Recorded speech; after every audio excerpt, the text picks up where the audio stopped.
Good morning.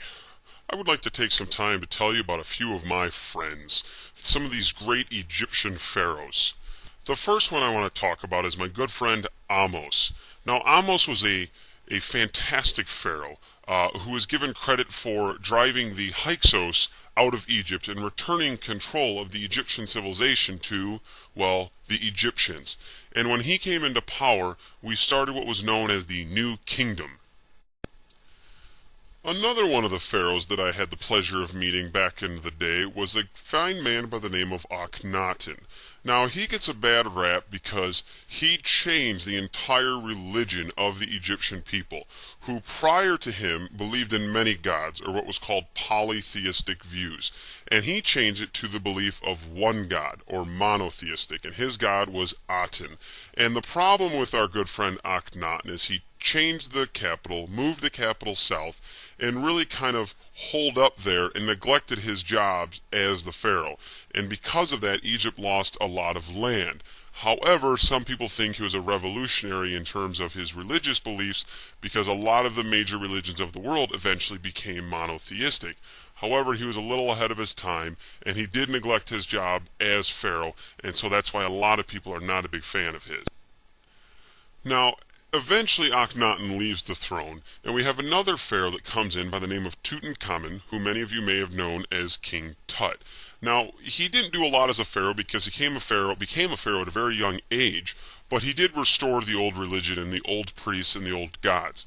And that's really all he did. But the reason he's so famous is because his tomb, when found by the archaeologist Howard Carter, was untouched, meaning the looters had not went in, and the archaeologists and historians were able to learn so much about Egyptian history that we think of King Tut's contribution is more of contribution to modern day man, and that he allowed us to gave us a glimpse of what Egyptian life was like through the things that they found in his tomb.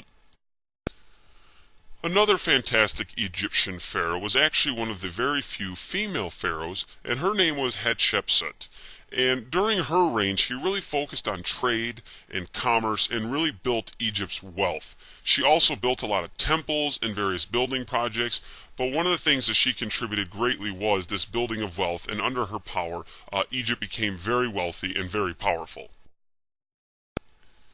And while Hatshepsut focused on trade and commerce, my next friend, Mr. Thutmose III, was quite the opposite. He focused on expanding the empire through war, and he dominated in the war and added a lot of land to Egypt during the New Kingdom.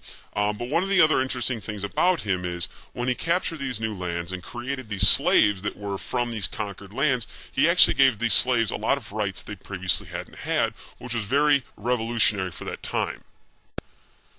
Now, the last pharaoh is arguably the greatest pharaoh, and he was even called Ramses the Great.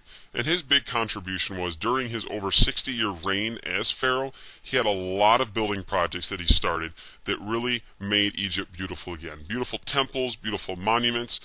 In addition to the massive building projects, the borders were expanded once again to include parts of Western Asia, which had previously been lost, and his reign was one of the best and one of the greatest of the Egyptian pharaoh times.